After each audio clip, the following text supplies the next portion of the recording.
Praise the lord. దేవుని పరిశుద్ధ నామంలో వందనాలండి.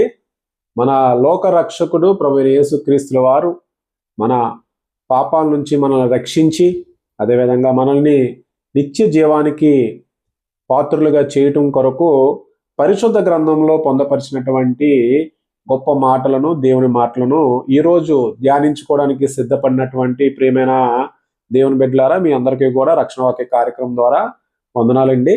మరి అందరూ బాగున్నారా? యథావిధిగా ప్రతిరోజు మీ యొక్క ఆధ్యాత్మిక జీవితాన్ని కొనసాగించే క్రమంలో దేవుడి మీద ఆధారపడి దేవుని వాక్యానుసారంగా జీవించాలనేదే మన యొక్క ప్రథమ లక్ష్యంగా మనం పెట్టుకోవాలి.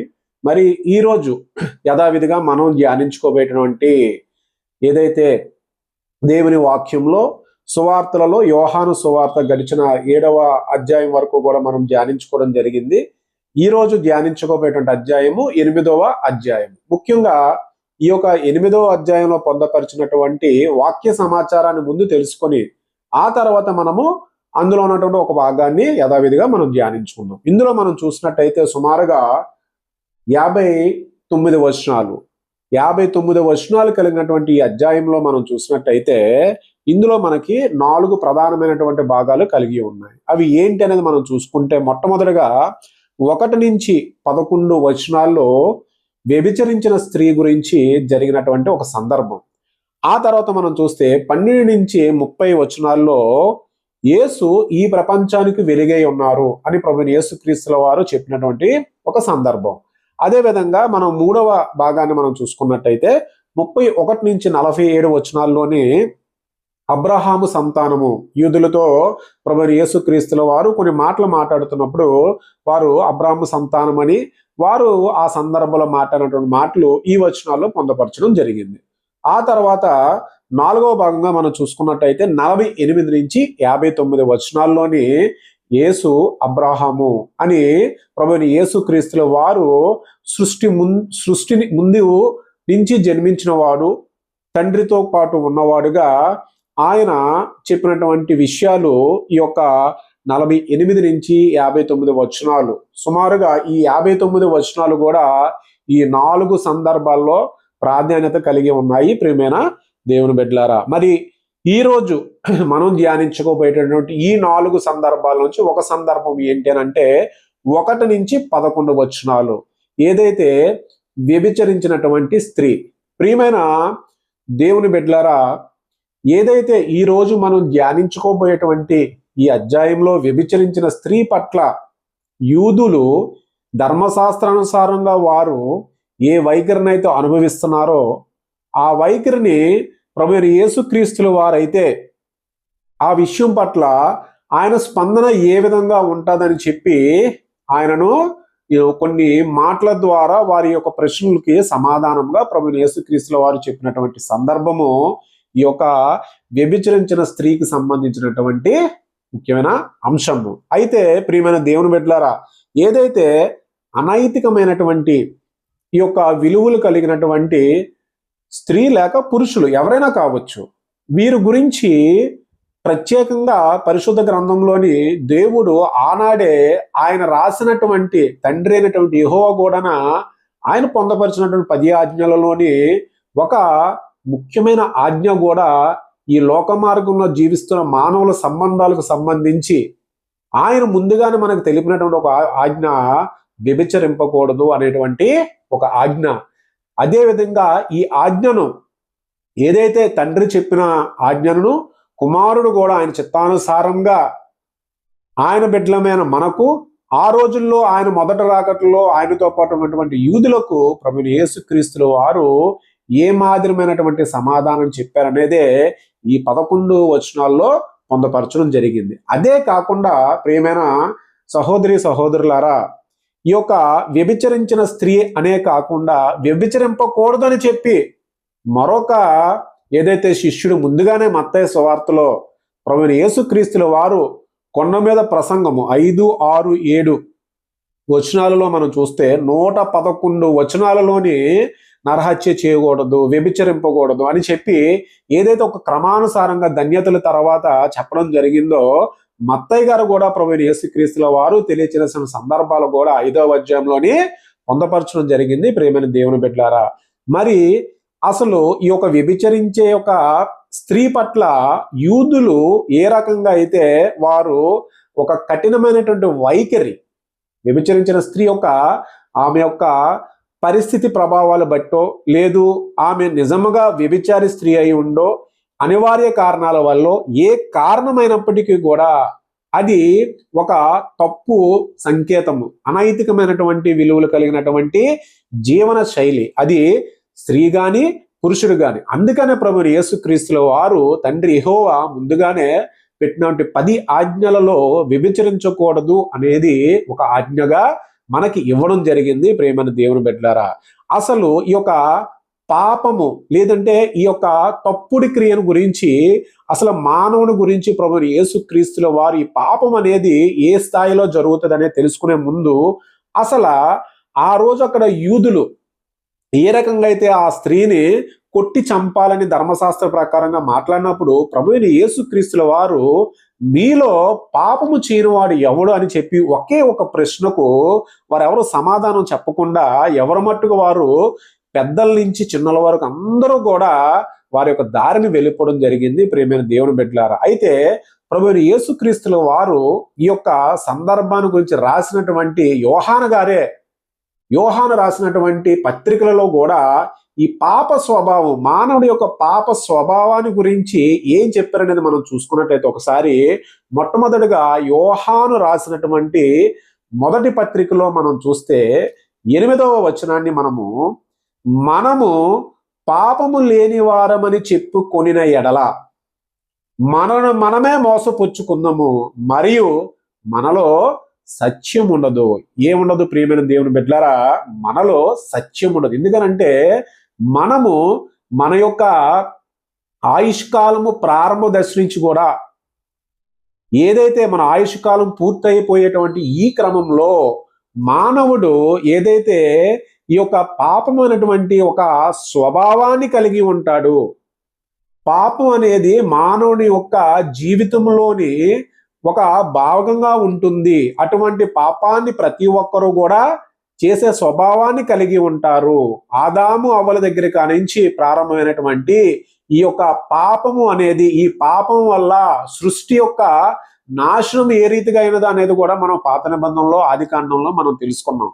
మరి ఈ రీతిగా అటువంటి పాప స్వభావం కలిగి ఉండి ఆమె చేసినటువంటి తప్పును కుమారుడైనటువంటి యేసుక్రీస్తుల వారు ఆ యొక్క సమక్షంలో, యూదుల సమక్షంలో అనేక మంది మధ్యలో ప్రభువైన యేసుక్రీస్తుల వారు ఎంత దయాగుణము చూపించారో ఆ స్త్రీ పట్ల మనము ఈ అధ్యాయంలో ఈ మొదటి 11 వచనాల్లో మనం తెలుసుకోవచ్చు. కాబట్టి ముందుగా అసలు మనము ఇందులో ఏం జరిగిన అనే విషయాన్ని మనము తెలుసుకుందాం. ప్రియమైన దేవుని బిడ్డలారా, ముందుగా మనం చూస్తే 8వ అధ్యాయంలో మొదటి వచనం, యేసు ఒలీవ కొండకు వెళ్ళెను. తెల్లవారగానే యేసు తిరిగి దేవాలయంలోనికి రాగా ప్రజలందరూ ఆయన యొద్దకు వచ్చిరు గనుక ఆయన కూర్చుండే వారికి బోధించుచుండును. అయితే ఈ అధ్యాయంలో ఈ వచనంలో మనం గమనించాల్సింది ఏంటంటే దేవుని బిడ్డలారా, యేసు ఒలీవల కొండకు వెళ్ళెను. ఓకే, ప్రభు యేసుక్రీస్తుల వారు ఒలీవల కొండకు వెళ్ళెను. కానీ అక్కడ తర్వాత లైన్ చూడండి, తెల్లవారగానే యేసు తిరిగి దేవాలయంలోనికి రాగా. అంటే తెల్లవారగానంటే అంతకుముందు ప్రభు యేసుక్రీస్తుల వారు ఎక్కడున్నారు, ఏ సమయంలో ఉన్నారు?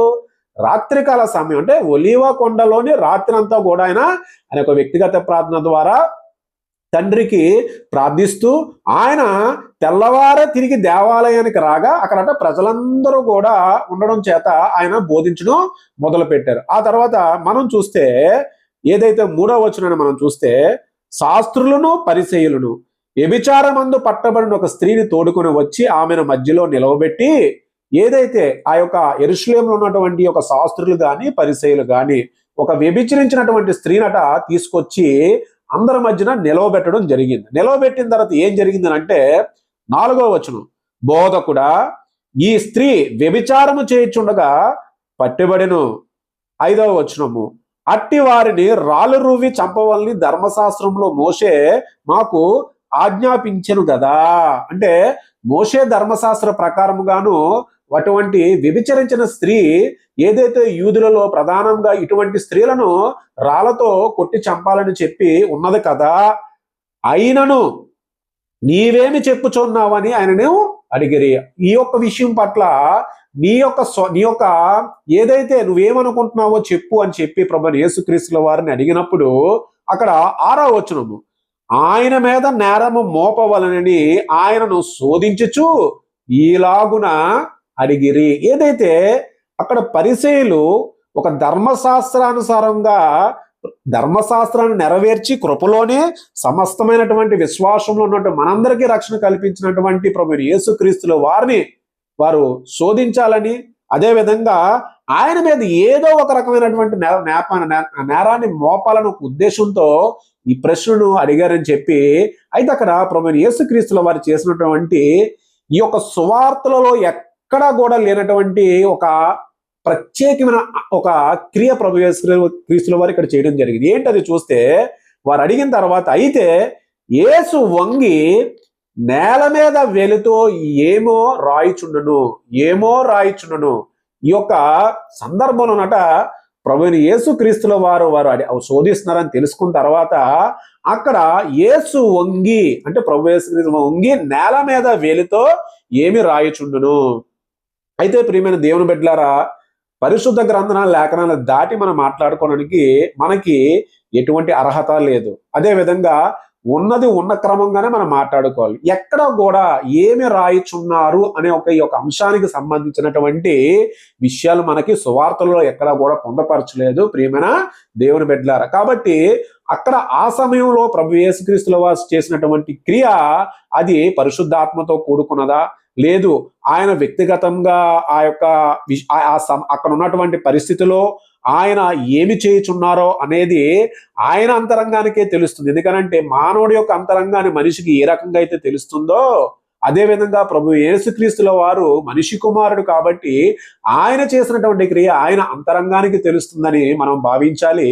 అదేవిధంగా ఇక్కడ కేవలము ఒక ఇన్ఫర్మేషన్ మాత్రమే ఇచ్చారు, వంగి రాయిచున్నారు నేలన అనే మాటతో మనము దీన్ని ముగించుకోవాలి. ఆ తర్వాత మనం చూస్తే అక్కడ వారు ఆయనను పట్టువదలగా అడుగుచుండగా ఆయన తల ఎత్తి చూచి, మీలో పాపము లేనివాడు మొట్టమొదట ఆమె మీద రాయి వేయవచ్చునని వారితో చెప్పి. ఏదైతే ఇక్కడ 7వ వచనంలో ప్రభువైన యేసుక్రీస్తుల వారు ఈ యొక్క సమాజ మందిరంలో అందరి మధ్య నిలవబెట్టినటువంటి ఈ స్త్రీ పట్ల మీరు పాపాన్ని చూపిస్తున్నారు కదా, ఈమె వ్యభిచారం చేసిందని. సరే, మీలో ఏ వ్యక్తి మాత్రము పాప స్వభావం లేనటువంటి వాడు, ఏ రకంగా పాపాన్ని పొందలేకుండా జీవిస్తున్న వాడు అని చెప్పి ప్రభువైన యేసుక్రీస్తుల వారు యూదులను సూటిగా ఒక ప్రశ్న అడగడం జరిగింది. ఏంటంటే అక్కడ మనం చూస్తే అక్కడ ఆయన తల ఎత్తి చూచి, మీలో పాపము లేనివాడు మొట్టమొదట ఆమె మీద రాయ వేయవచ్చునని వారితో చెప్పి మరలా వంగి నేల మీద రాయిచుండును. రెండోసారి కూడా ప్రభువైన యేసుక్రీస్తుల వారు మొదటిసారి ఏ క్రియ అయితే చేశారు, రెండోసారి కూడా మరలా అదే ప్రదేశంలో అక్కడ ఆ క్రియ చేయడం జరిగింది. అయితే ఇక్కడ పాపము లేనివాడు, ప్రియమైన దేవుని బిడ్డలారా, వాక్యానుసారంగా నిజంగా మన యొక్క వ్యక్తిగత జీవితంలో రక్షణ పొందకముందు మనం ఎవరమే? ఒక మానవుడుగా శరీరధారమై ఉన్నటువంటి మనము అనేకమైనటువంటి స్వభావాలతో మన జీవితాన్ని మనం కలిగి ఉండి, అనేకమైనటువంటి ఆలోచనలతో కలిగి ఉండి మన జీవితంలో మనం ఎక్కడైనా పాపములో తొట్టిల్లుండి చేసినటువంటి జీవితాన్ని నుంచి సమస్తము కూడా మన రక్షకుడైన ప్రభు యేసుక్రీస్తు ద్వారా రక్షణ పొంది బాప్తిసం పొంది కూడా మనము ఉండే యొక్క జీవితానికి ఆ మొదటి జీవితంలో మనం చేసినటువంటి అనేకమైనటువంటి పాపాలు మన పాప స్వభావాన్ని మనకి తెలియచేస్తాయి. మరి అదే విధంగాన మత్తయ్య గారు ఏదైతే కొండ మీద ప్రసంగం చేసినప్పుడు కూడా అక్కడ మనకి చాలా విషయాలు చెప్పడం జరిగింది. ప్రియమైన దేవుని బిడ్డలారా, అక్కడ ఏంటనేది మనం ఒకసారి చూసినట్టయితే ముందుగా మత్తయి సువార్తలో 5వ అధ్యాయంలో మనం చూస్తే, అంటే పాపం అనేది కేవలం వ్యభిచరిస్తేనే కాదు, ఆ పాప జీవితము కూడా మన శరీర అవయవాల మీద కూడా ఆధారపడి ఉంటుందని ఇక్కడ ఏ రకంగా అయితే వారు చెప్పి ఉన్నారో ఒక 2 మాటలు మనం చూద్దాము. అక్కడ ఏంటంటే మత్తయి సువార్త 5వ అధ్యాయం 27వ వచనం చూస్తే, వ్యభిచారము చెయ్యవద్దని చెప్పబడిన మాట మీరు విన్నారు కదా, నేను మీతో చెప్పినది ఏమనగా, అంటే ప్రభువైన యేసుక్రీస్తుల వారు చెబుతుంది ఏంటంటే, ఒక స్త్రీని మోహపు చూపుతో చూచు ప్రతివాడు అప్పుడే తన హృదయం ముందు ఆమెతో వ్యభిచారం చేసిన వాడగును. ఏదైతే మన హృదయంలోని మన కామపు ఆలోచనలతో ఒక స్త్రీని ఎవరైతే మోహపు చూపుతో చూస్తున్నాడో అటువంటిది కూడా విచారమే అని చెప్పి ఇక్కడ చెప్పడం జరుగుతుంది. ఆ తర్వాత నీ కుడికన్ను నిన్ను అభ్యంతరపరిచినట్లు దాని పెరికి నీ యొద్ద నుండి పారివేయము. నీ దేహం అంతయు నరకంలో పడవేయబోయకుండా నీ అవయంలోని ఒకటి రక్షించుట నీకు ప్రయోజనం కదా. అంటే పాప స్వభావంతో నిండిపోయినట్టు నువ్వు ఎటువంటి రక్షణ లేకుండా నీ యొక్క శరీరంలో ఉన్న అవయవాలు నిన్ను మలినం చేస్తున్నప్పుడు, ఏదైతే నీ యొక్క మరణం తర్వాత ఈ యొక్క పాపాన్ని కలిగి ఉండి నువ్వు శిక్ష పొందినప్పుడు అవి నరకంలో వేయబడుట కన్నా పిరికి తీసివేయడం మంచిది కదని ఒక ఉద్దేశంతోనే మన శరీర అవయవాలు ఉద్దేశించి ప్రభువైన యేసుక్రీస్తుల వారు చెప్పినటువంటి మాట. అదే నీ కుడి చేయి. అదే విధంగా ఏ రకంగా అయితే నీ దేహంలో ఉన్నటువంటి శరీర అవయవాలతో కూడా నువ్వు చేసేటువంటి ఒక చూపును కానీ లేదంటే నీ హృదయంలో ఆ తలంపులు కలిగి ఉన్నా కూడా విభజించేటువంటి పాపమే అని చెప్పి యొక్క వచనాల్లో కూడా మత్తయ్య గారు ప్రభువైన యేసుక్రీస్తుల వారు వ్యభిచరించిన స్త్రీ పట్ల చెప్పినటువంటి ఈ మాదిరిగా మనం చూసుకున్నట్టయితే తిరిగి మరలా యోహాను సువార్తలో ఈరోజు మనము మాట్లాడుకున్నటువంటి మాటల్లోని ఆ తర్వాత వారా మాట విని 8వ వచనము, వారా మాట విని పెద్దవారు మొదలుకొని చిన్నవారు వరకు ఒకని వెంట ఒకడు బయటికి వెళ్ళిరి. యేసు ఒక్కడే మిగిలెను. ఆ స్త్రీ మధ్యను నిలవబడి ఉండెను. యేసు తల ఎత్తి చూచి, అమ్మా, వారెక్కడ ఉన్నారు? ఎవరును నీకు శిక్ష విధింపలేదా అని అడిగినప్పుడు, ఏదైతే ప్రభువైన యేసుక్రీస్తుల వారు సూటిగా యూదులను ఉద్దేశించి ఒకే ఒక మాట అడిగారు, మీలో పాపం లేనివాడు ఎవరు అని. ఈ యొక్క ప్రశ్నకు వారి దగ్గర ఒక సమాధానం లేక పెద్దల నుంచి చిన్నల వరకు అందరూ కూడా అక్కడ ఉన్నటువంటి ఆ సందర్భంలో ఉన్నటువంటి ప్రతి ఒక్కరూ కూడా ఎవరి మట్టుకు వారు వెళ్ళిపోవడమే కాకుండా ప్రభువైన యేసుక్రీస్తుల వారు అక్కడ ఆ యొక్క వ్యభిచరించిన స్త్రీ మాత్రమే నిలబడి ఉన్నప్పుడు అక్కడ ఆమెను అడిగారు, ఏమ్మా, నీకు ఎవరైనా తీర్పు తీర్చి ఉన్నారా? నీ పట్ల నీకు శిక్ష విధించారా అని చెప్పినప్పుడట ఆమె లేదు ప్రభువా అనెను. ఆమె ఏమన్నదట? లేదు ప్రభువా అనెను. అప్పుడు ప్రభువైన యేసుక్రీస్తుల వారు ఆ స్త్రీతో మాట్లాడినటువంటి మాట ఏంటంటే, నేను నీకు శిక్ష విధింపను, నీవు వెళ్ళి ఇక పాపము చెయ్యుకుమని ఆమెతో చెప్పాను. ఏదైతే ప్రభువైన యేసుక్రీస్తుల వారు ఇక్కడ చాలా ఎంత జాలి కలిగినటువంటి ఆలోచనతో, దయ కలిగినటువంటి ఆలోచనతో, కరుణ కలిగినటువంటి ఆలోచన కలిగినటువంటి ప్రభువైన యేసుక్రీస్తుల వారు కేవలం ఆ స్త్రీలో ఉన్నటువంటి పాప స్వభావాన్ని విడిచి, అందుకే ఇక్కడ ఆయన చెప్పిన మాట ఏంటి అనంటే చాలా గొప్ప మాట, నీకు శిక్ష విధించను, నీకు నేను శిక్ష విధించను, కానీ నీవు వెళ్ళి ఇక పాపము చేయకుమని ఆమెతో చెప్పాను. ఎంత గొప్ప మాట అండి. అంటే ప్రియమైన దేవుని బిడ్డలారా, ఇక్కడ మనము ఈ రోజుల్లో లోక మార్గంలో మనం చూసుకున్నట్టయితే నేటి సమాజంలో స్త్రీ పట్ల జరుగుతున్నటువంటి ఎన్నో రకాలైనటువంటి వివిధ రకాల హత్యలు కానీ, ఏదైతే స్త్రీలను వ్యభిచరించే పట్ల కానీ, అసలు వయసుతో సంబంధం లేకుండా సమాజంలో జరుగుతున్నటువంటి అనైతికమైనటువంటి యొక్క జీవన శైలిని కలిగినటువంటి ఎంతో మంది ఉన్మాదులు స్త్రీల పట్ల క్రూరాతి క్రూరంగా, నీచాతి నీచంగా, ఏదైతే దేవుడు ఎన్నిక చేయబడిన అధికారులు ఉండగా, న్యాయస్థానాలు ఉండగా, ప్రత్యేకమైనటువంటి అధికారులు ఉండగా వారిని అధిగమించి పాప స్వభావంతో స్త్రీ పట్ల ఎంత కఠినమైనటువంటి నేరాలను చేస్తున్నారో ఆ రకంగా ఈ రోజుల్లో జరుగుతున్నటువంటి ఈ యొక్క వ్యభిచరించే స్త్రీల పట్ల ఒకవేళ నిజంగా అనైతికమైనటువంటి విలువే, అది ధర్మశాస్త్రానికి విరుద్ధంగా చేసినటువంటి విలువే, నేటి ఈ లోక మార్గంలో కూడా వ్యభిచరించే స్త్రీ పట్ల ప్రతి ఒక్కరూ కూడా ఆమెను ఒక వేశ్యగానే చూస్తాము. కానీ ఆమెను శిక్షించే ఒక రైట్ మాత్రము ఏ మానవుడికి ఒక ఆధ్యాత్మిక రూపంలోనే కాదుకోకుండా నైతికతగా కూడా నైతికతగా కూడా మనకి ఎటువంటి కూడా మనకి అధికారం లేదు ప్రియమైన దేవుని బిడ్డలారా. ఎందుకనంటే ఒకవేళ అటువంటి స్త్రీ కానీ అటువంటి పురుషుడు కానీ ఏదైనా ఒకవేళ తప్పు చేస్తే ఆ తప్పును నీతిమంతులు న్యాయమంతులు ఈ లోకంలో ఉన్నటువంటి వారు న్యాయస్థానాల ద్వారా కానీ వివిధ రకాలైనటువంటి అధికారుల ద్వారా కానీ, వ్యవస్థల ద్వారా కానీ వారు శిక్షకు అర్హులుగా మనము తీసుకెళ్లే వారిని అక్కడ సరెండర్ చేయలే తప్పించి కానీ, వారిని చంపే ఒక విషయాల్లో కానీ, ఒక మనిషిని చంపే విషయాల్లో కానీ ఏమాత్రము కూడా ఉండకూడదు అనేది అనైతికమైన విలువ కలిగినటువంటి ఈ యొక్క వ్యభిచరించినటువంటి స్త్రీల పట్ల కానీ, వారి యొక్క జీవన ప్రమాణాలు, వారి యొక్క జీవిత స్థితిగతులను బట్టి వారు ఏ రకంగానే ఉండొచ్చు.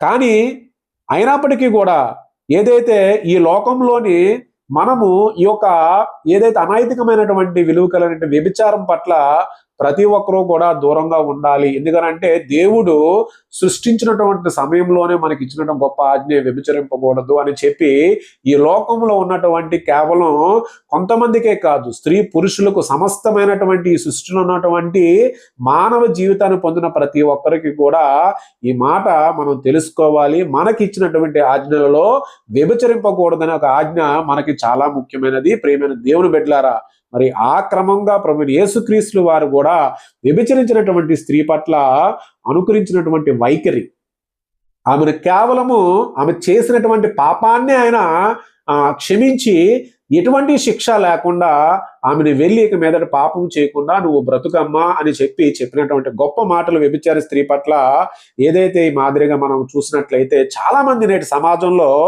ఏదైతే పరిశుద్ధ గ్రంథంలోని స్త్రీలకు సంబంధించి కానీ, తండ్రి యెహోవాకు సంబంధించినటువంటి కొన్ని ప్రత్యేకమైన అధ్యాయాలు స్త్రీల పట్ల ప్రభువైన ఏదైతే యేసుక్రీస్తుల వారు చూపించినటువంటి విషయాల్లోని కొన్ని వారు ఇష్టానుసారంగా మాట్లాడుచున్నారు కానీ ప్రభువైన యేసుక్రీస్తుల వారు నిజంగా స్త్రీ పట్ల, ఒక వ్యభిచరించిన స్త్రీ పట్ల ఆయన చూపించినటువంటి దయను మనము తెలుసుకోవాలి. ప్రియమైన దేవుని బిడ్డలారా, నేటి సమాజంలో ఈ యొక్క వ్యభిచార యొక్క స్త్రీలు లేదంటే వ్యభిచరించే పురుషులు ఎవరైనా కావచ్చు, ఆ యొక్క ఆ యొక్క అందులోకి అడుగుపెట్టినటువంటి వారు, ఆ యొక్క జీవితంలో అడుగుపెట్టినటువంటి వారు బైబిల్లో ఎన్నో ప్రవచనాలు కూడా మనకి సెలవిస్తున్నాయి. ఎందుకనంటే చాలా చాలా అధ్వాన స్థితమైనటువంటి జీవితాల్లోకి మనము వెళ్ళిపోతామని చెప్పి దేవుడు వాక్యం మనకు సెలవిస్తుంది. కాబట్టి ఇటువంటి క్రియలకు, ఇటువంటి ఆలోచనలకు, ఇటువంటి అనైతికమైనటువంటి విలువకు మన హృదయంలో మనం చోటు ఇవ్వకుండా ఉండాలనేది, అదేవిధంగా అందుకనే ప్రతి పురుషులకు ఒక స్త్రీని, అదేవిధంగా స్త్రీకి ప్రతి పురుషుడు కూడా దేవుడు ఇవ్వడం జరిగింది. ప్రియమైన దేవుని బిడ్డలారా, కాబట్టి మన వ్యక్తిగత జీవితాల్లో కూడా ఎటువంటి తలంపులు లేకుండా మన హృదయంలోని మన శరీర అవయవాల్ని మనము కాపాడుకునే రక్షణ కవచం ఉండేటటువంటి విషయంలో మనం అందరం కూడా దేవుని వాక్యాన్ని మన హృదయంలో స్థిరపరచుకోవాలనేదే మన యొక్క ధ్యేయంగా ఉండాలనేదే ఈ యొక్క విభజించిన స్త్రీ ద్వారా మనం తెలుసుకోవాల్సిన అంశము. మరి తలలు ఉంచుకున్నట్టయితే మనం అందరం కలిసి ప్రార్థించుకుందాం. మహిమగల దేవ, కృపగల తండ్రి, వందనాలు నాయన. నేటి దినము యోహాను సువార్తలో ప్రభువా తండ్రి మొదటి 11 వచనాలలో ప్రభువా యోహాను గారు తెలియచేసినటువంటి ఈ యొక్క సందర్భము, వ్యభిచరించినటువంటి స్త్రీ పట్ల ప్రభువా యూదుల మధ్యలోని ప్రభువా ఏదైతే మీరు చూపించినటువంటి దయా కరుణను ప్రభువా తండ్రి, ఆమె చేసినటువంటి పాపం విషయంలో ప్రభువా మీరు క్షమించి ఉన్నారు ప్రభువా, కానీ శిక్షించలేదు నాయన. మరి అదే మాదిరిగా ప్రభువా నాయన నేటి ఈ లోక మార్గంలో ప్రభువా మీ బిడ్డలమైనటువంటి మేము ప్రభువా మా హృదయాలలో కానీ, అదేవిధంగా మా శరీర అవయవాలను ప్రభువా తండ్రి మా ఆధీనంలో ఉంచుటకు పరిశుద్ధ సహాయం చేయండి నాయన. అదేవిధంగా ఈ యొక్క కామము సంబంధించినటువంటి ఆలోచనతో, అదేవిధంగా జారత్వపు విషయాల్లో కానీ, వ్యభిచార విషయాల్లో ప్రభువా తండ్రి మా హృదయాలను కానీ, మా మనస్సులను కానీ, మా ఆత్మలను కానీ ప్రభువా తండ్రి ప్రేరేపించకుండా ప్రభువా నీ వాక్యాన్ని మేము హృదయంలో స్థిరపరచుకొని ఆ వాక్యానుసారమైన జీవితాన్ని గడుపుటకు ప్రభువా తండ్రి నాయన కృపను చూపించండి నాయన. ఈ లోకంలో ప్రభువా తండ్రి నాయన ఏ కారణమైనా కావచ్చు చేసేటువంటి ఈ అనైతికమైన క్రియలో ప్రభువా తండ్రి నాయన ఊబిలో ఇరుక్కుపోతున్న వారి పట్ల ప్రభువా తండ్రి ప్రార్థిస్తుండగా ప్రభువా వారు మారు మనస్సు పొంది పశ్చాత్తాపడి వారు నిజంగా అటువంటి పాపాన్ని విడిచిపెట్టి ప్రభువా తండ్రి వారి జీవిత విధానంలో వారు ఏదో ఒక క్రియ చేసుకుంటూ ప్రభు బ్రతికేటువంటి అవకాశాన్ని వారికి కల్పించి ప్రభువా తండ్రి నాయన నేటి సమాజంలో ప్రభువా తండ్రి ఈ అనైతికమైన విలువల్లోని ప్రభువా తండ్రి బిడ్డలైన మేమందరము కూడా నాయన ఆ దారిలోకి పోకుండా ప్రభువా రక్షించేటువంటి శక్తిని, బలాన్ని ప్రభువా తండ్రి నాయన మీరు కాచి కాపాడాలని పరిశుద్ధాత్మ ద్వారా అడిగి వేడుకుంటున్నాం తండ్రి. పరలోకమున మా తండ్రి నీ నామం పరిశుద్ధపరచబడును గాక, నీ రాజ్యము వచ్చును గాక, నీ చిత్తము పరలోకమందు నెరవేరినట్టు భూమి మీద నెరవేరబడును గాక. అనేది ఆహారం లేడు మాకు దయచేయండి. మా అపరాధం చేసిన వారిని మేము క్షమించులాగిన తండ్రి మా అపరాధం క్షమించు, దుష్టుల నుంచి శోధల నుంచి కీడు నుంచి తప్పించండి ప్రభు. రాజ్యము బలము శక్తి మహిమ నిరంతరం నీవై ఉన్నవి తండ్రి. ఆమేన్, ఆమేన్, ఆమేన్. ప్రియమైన దేవుని బిడ్డలారా, మరి ఈ రోజు మనం ధ్యానించుకున్నటువంటి అంశము వ్యభిచరించిన స్త్రీ పట్ల ప్రభువైన యేసుక్రీస్తుల వారు ఏ మాదిరిగా అయితే ఆ యొక్క ఆ పాప స్వభావాన్ని మన జీవితాల్లో ఉండకుండా మనము జాగ్రత్త పడి ఉండాలని, మనము కూడా నిత్యము కూడా మన యొక్క అనుదిన క్రియలలోని మనం ప్రయాణించే ప్రయాణాల్లో కూడా, మన మార్గాల్లో కూడా అటువంటి తలంపులు లేకుండా మనం జీవించాలని మనం అందరం కూడా మన తోటి వారి గురించి కూడా మనం ప్రార్థిద్దాము. మరి కాబట్టి ఈ యొక్క సమయంలో మీరందరూ కూడా రక్షణ వాక్య కార్యక్రమంలో ఉన్నటువంటి అంశాలను సంపూర్ణంగా మీరు చూసి సబ్స్క్రైబ్ చేసుకొని ఇతరులకు కూడా వాక్యము అందించేలాగున అందరికీ షేర్ చేయాలని నేను మనస్ఫూర్తిగా కోరుకుంటున్నాను. అందరికీ మరొకసారి దేవుని పరిశుద్ధ నామంలో వందనాలు.